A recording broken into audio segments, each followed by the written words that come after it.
day 3 of the May 2000 5-day retreat in Sweden.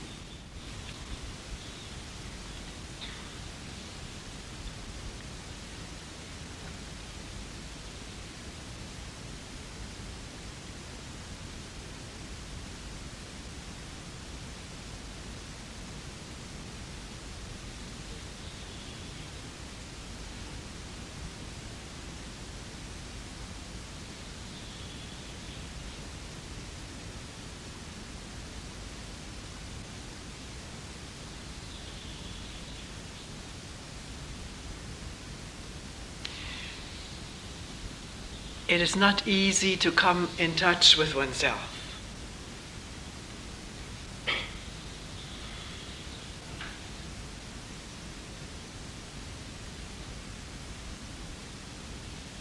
Not just because there isn't enough energy to be aware of what goes on in this body-mind, but also not wanting to see what reveals itself.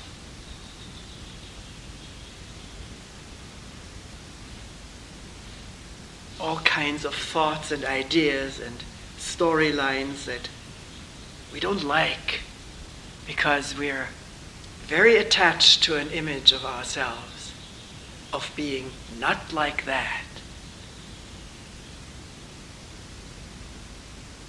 Being nice or patient. Peaceful, beautiful, interesting, whatever. You look at it. And that image, with its tremendous tentacles, which is the same as attachment to it, wanting to hold on to it for the gratification it provides, that image prevents clear seeing of what goes on from moment to moment.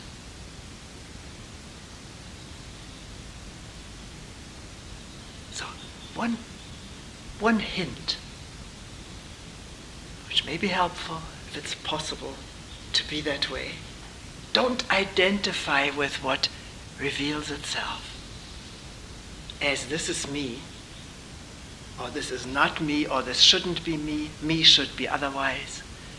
Or the resistance to even look comes from this identification with the ideal image. But there's no need to identify with any of what goes on in his mind.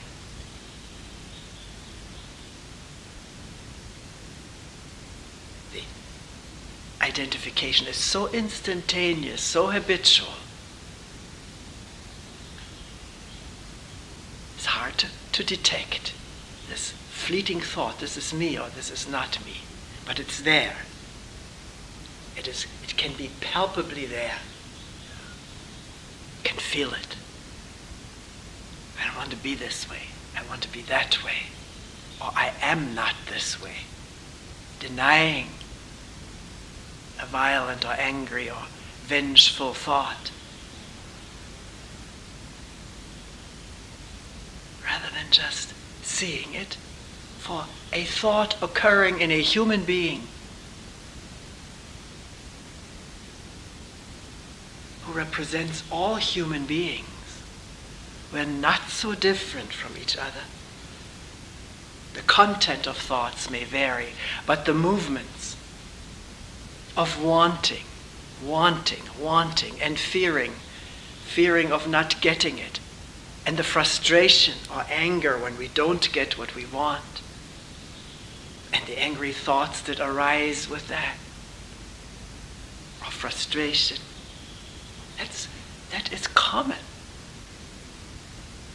Common stuff for all human beings. Same energy forces operate in all of us. Particularly the energy of wanting and fearing. Wanting to get, wanting to have, wanting to be, and fearing not to get, not to have, not to be. Or losing what we have finally gotten or think we have gotten. A job, money, a woman, a man. Maybe some feeling of importance will come to that.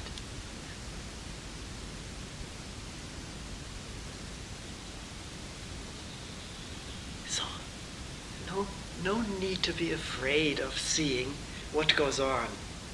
There's no danger in this. The danger lies in denial and clinging to false images and needing to repair and maintain them all the time. Because they're phantoms. They're not real.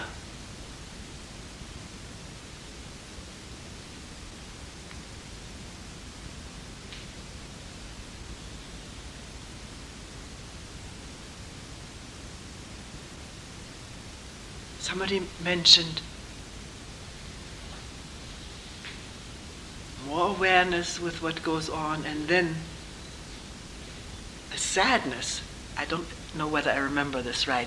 Please, when I bring up things that happen in meetings, I may not remember quite accurately what you said, but other people say very similar things. Every retreat it happens. There are clusters of feelings and thoughts happening to people. So don't think you were not understood properly when what you said is not quite verbatim the same as it comes out here. So, as I recall, somebody saying the sadness at the thought that these thoughts are not my thoughts. And I would assume at that moment of that sadness, these were nice thoughts. We're much easier, much more willing to disown unpleasant thoughts, mean thoughts. So, the sadness that these are not my thoughts, my possession. Let's look at that. Because the conventional idea is that the thoughts that go on in this mind are mine. I am the thinker of these thoughts. Don't we think this? I'm the thinker of my thoughts, and therefore they're mine. My special thoughts. I'm a special thinker. I'm a good thinker, I'm a poor thinker, but I am the thinker. Can we look at this for a moment? Sort of take time out and look. At this moment, the thinker of my thoughts, let's look at it together. At this moment, the thinker of my thoughts is itself a thought, isn't it?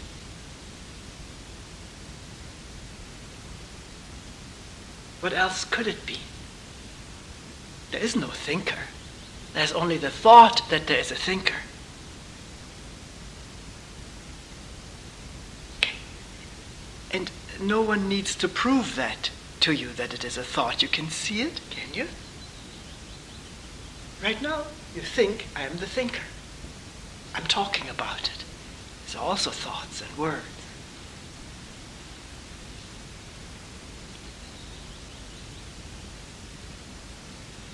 There's a very complex brain with all kinds of functions,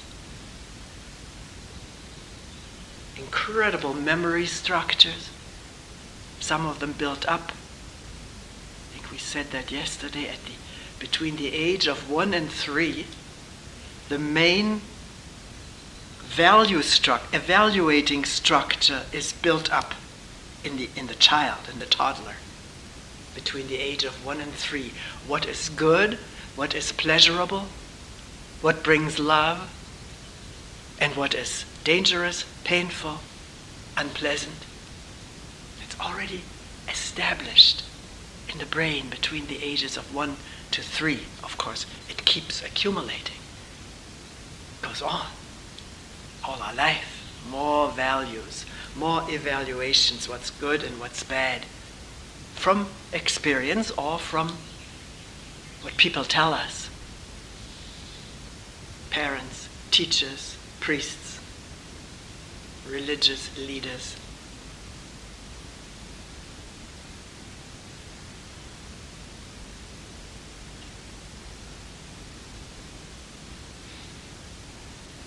So we absorb at an age where we're not really conscious of it at all. What is good and bad, right and wrong, in terms of this organism too, what is pleasurable to it, and what is good is usually accompanied by the parent with praise or a hug, kind eyes looking at the child, and what is bad is punished, or angry eyes looking at the child, or has to go to the room, said something that is not acceptable to the parents. And this is just one of the structures of the brain. It's different levels.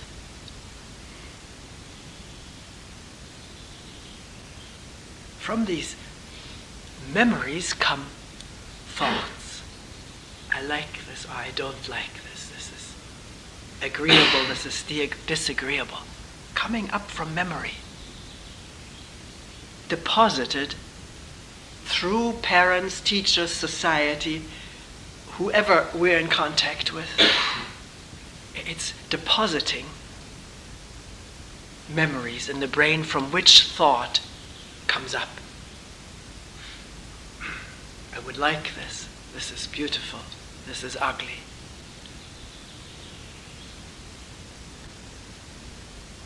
Try to find an original thought.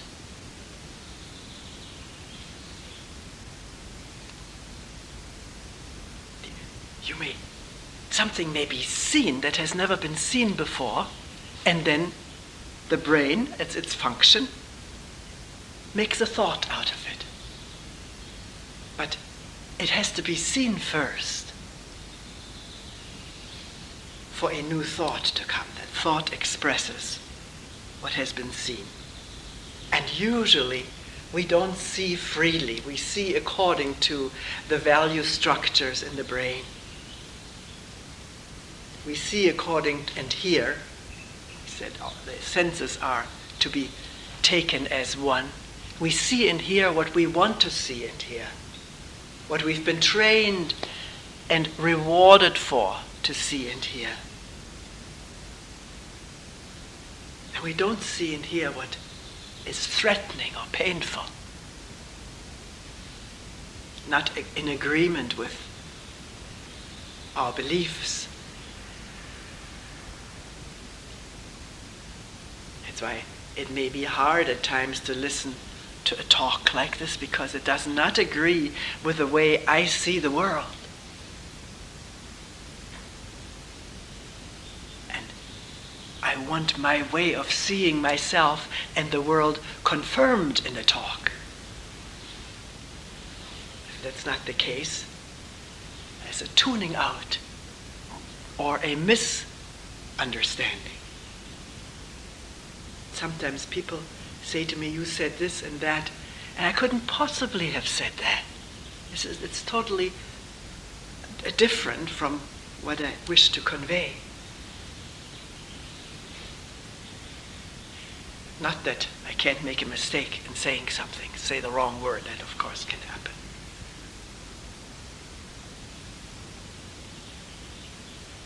So,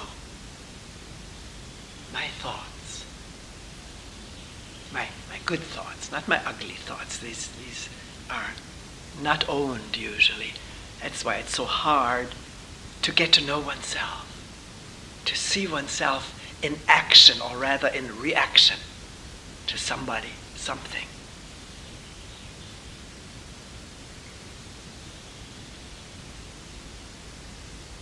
Who is the owner? we looked at or questioned, who is the thinker? Who's the owner of who's the owner of this brain, of this body? Is there an owner? If so, let's find this owner ourselves. Not just go along with millennia-old beliefs which block the openness of our perception and relationship. Just because we speak this way and have talked this way for forever, all our life, as have our parents and grandparents, doesn't mean what we say over and over is really true. This is my body. These are my thoughts, which means there is an I who has this body. Where is this I? What is it? Does that grab us to try to find out? Because that there is a body, temporarily, its state changes all the time. This second is not the same as the past second. Some cells have divided and oxygen has traveled, etc. There's no questioning that there is a body which walks and talks and sleeps and eats and digests, eliminates.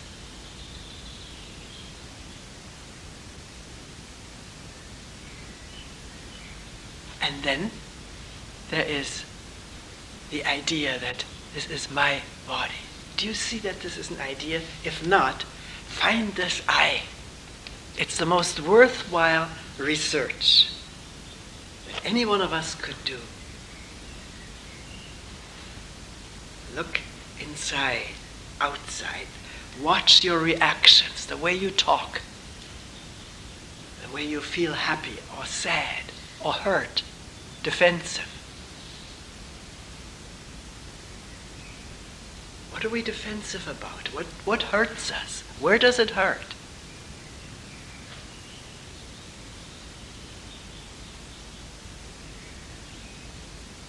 What is this I? Because the first answer that comes automatically, well, I am hurt. I'm defensive. Although we may say, well, I wasn't defensive. Well, what are we defending?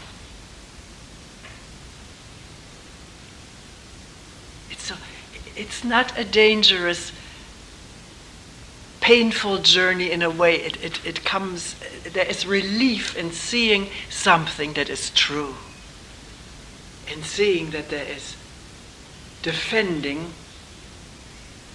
an idea about myself which feels as though it was under attack. To see that is a relief, because there is no need to defend an image of myself. If there's really seeing, there is no need for imaging. We see so much more freely and flowingly when we're not beset by images about ourselves.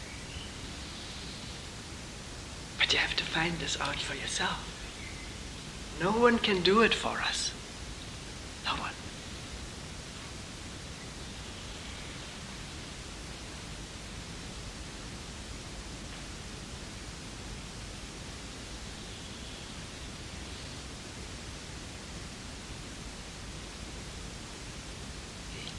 The difficulty is that the brain, in its incredibly elaborate and complex functionings, is in and of itself not aware of itself. It does, but it doesn't see what it is doing. It needs something else. We call it awareness. And whether or not awareness takes place when this body is dead, we will leave that alone, that question. But what is very clear is that the mind needs to be quiet for awareness to take place. Quieting down, slowing down. Not furiously defending an idea about oneself or clinging to a conviction, to an opinion.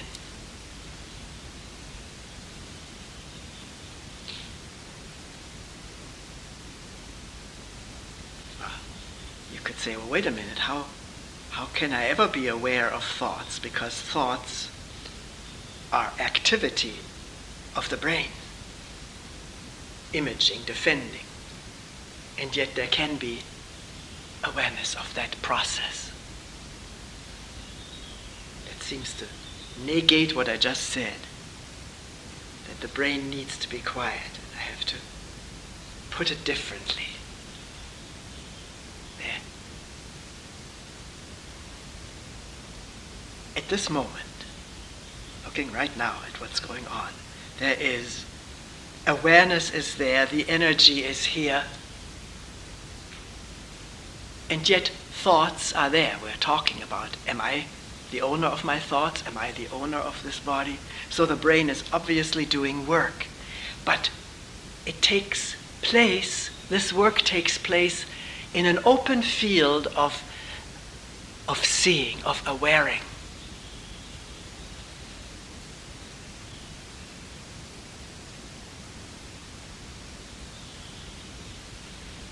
Where is it? We're involved in defending or attacking or feeling hurt, withdrawing. There may be some awareness of it, but the energy is really concentrated in the hurting and the defending and the withdrawing and making up endless stories about the incident that just happened. That is where the energy is mostly operating. And there's here and there some glimpses of it, maybe. So there's a different relationship.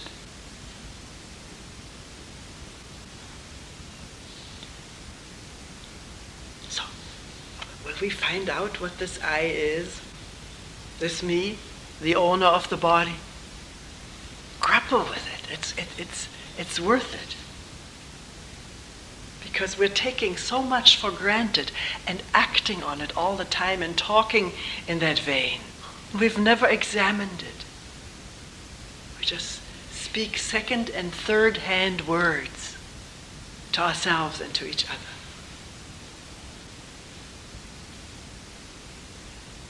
And it's good when in talking with each other, maybe not in ordinary casual conversations, but if we get together, some people get together and sit and maybe do some dialoguing afterwards.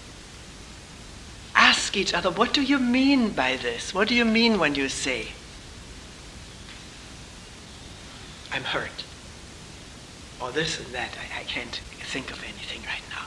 But certainly do question each other and not feel hurt. If you feel hurt, then question that.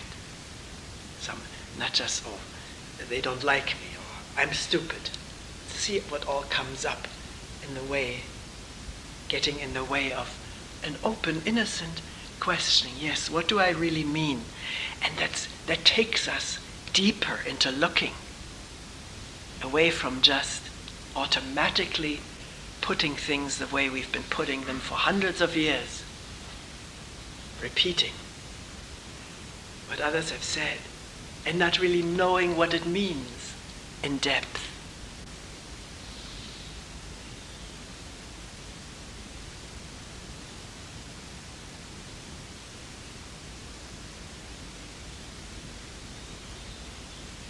Now this question, what is this I, or what am I, is ancient. People who have really wanted to find out about themselves have asked this for thousands of years. Maybe I'm off in my numbers, but certainly. What comes to mind, Socrates asking, was saying, know yourself, know yourself. He was put to death for that, because it seems dangerous to know ourselves as we really are. And of course, the whole Eastern spiritual tradition, finding out what we are, who we are, not just taking our word for it. But again, there is a danger in this meditatively questioning, who am I or what am I? It can become a real repetitive question, which the brain is very good at, repetitiveness. I think we all know a song stuck in the mind, it just goes over and over and over all day long. Same thought, same song. The brain does that a lot. Clinging repetitively. Maybe it gives it some sense of calm, or like a lullaby sort of. At any rate, to watch that this question, if it really is of interest to you, does not become mechanical. A real true spiritual question, if we may carefully use those words, is asked into not knowing, to the darkness of not knowing, which is quite different from asking it either mechanically, hoping that by repeating it long enough I will get an answer, or asking it to find an answer in the files of the brain. Although we may start this way, because the brain needs to work on this maybe first. Maybe we haven't done that. Go through it. What am I? Well, I am my name. I'm what I see myself as, my age, the way I look when I look into the mirror. Maybe my whole album of photographies since I was a baby. The first shot was taken at the hospital.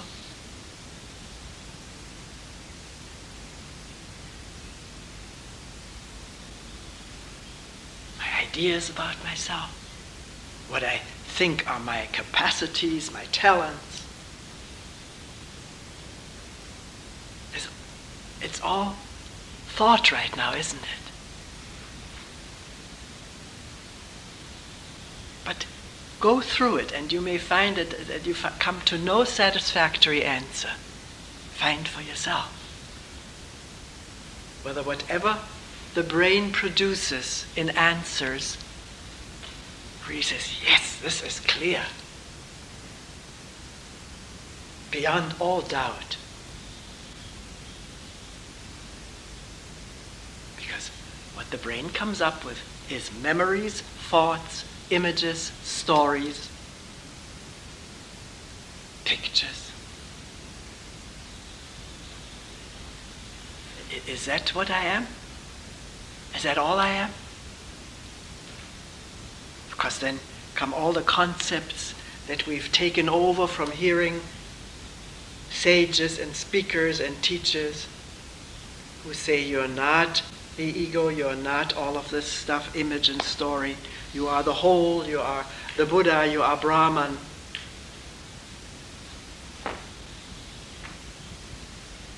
You're no division of all the stuff that we talk about and read about. And this all becomes concept added to the structure of concepts about what I am.